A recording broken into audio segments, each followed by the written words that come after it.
यह चेतना से अचेतन में समाहित हो गया, जो निकल नहीं सकता। यह बड़े ही मुश्किल, बड़े ही कठिनाई से निकलता है। जैसे आपने किसी को दुर्घटना देखा और आपके अंदर एक भय समा गया। भय समाया तो देखा तो चेतन मन ने, पर वह जाकर अवचेतना में जाकर समा गया।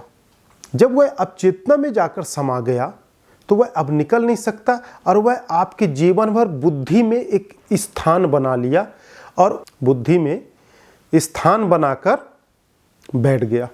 ऐसा स्थान बना लिया कि आपका पूरा जीवन भय से बीत रहा है। कई लोग इसी के कारण अचेत अवस्था में चले जाते हैं, अनकॉन्शियस में चले जाते हैं।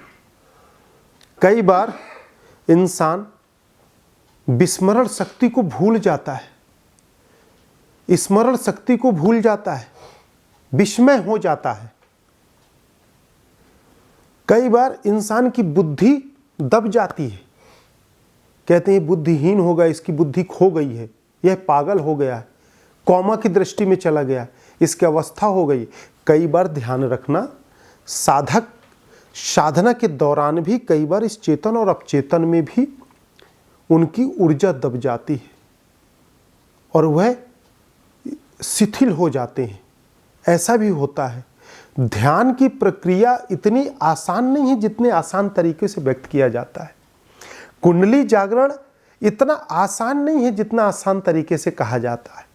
हवाई जहाज से दूसरी जगह जाना बहुत आसान है, पर जरा सी चूक हो तो बचना भी आसान नहीं होता।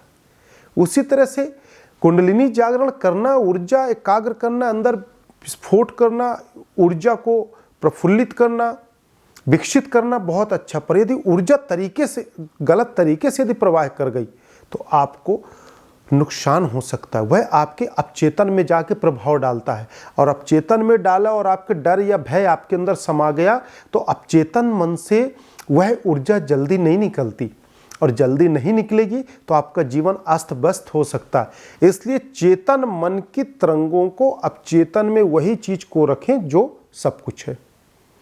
कई लोग कहते हैं ना कि इनके यहाँ किसी के यहाँ जैसे डेथ हो गई तो कहते हैं अरे उसको नहीं बताना, वो भय में समा जाएगा, बेहोश हो जाएगा। अपचेतन में सदमा समा जाना, जिसे हम सदमा कहते हैं, तो सदमा रूप में समा जाना, भय में आ जाना, अंदर से विल पावर स्ट्रांग ना होना, तो वह होता है अपचेतन मन। तो चेतन मन बाहर से लेता है और अपचेतन अंदर रख देता है। जैसे हम कंप्यूटर में बाहर देखें, गूगल से डाउनलोड करें और हार्ड डिस्क में उसको सेव कर देते हैं और डाटा हमारे पास सेव हो जाता है। दृष्टि से हम देखते हैं, बाहर की क्रिया को करते हैं, फिर बाहर से चेतना वह लेती है और चेतन मन में रखती है, और उससे कई चीज़ें अपचेतन को हम सेव कर देते हैं, जो जीवन पर्यंत हमारे साथ स्मरण के रूप में हमारे साथ रहता है। यह आसान तरीका है चेतन और अपचेतन का।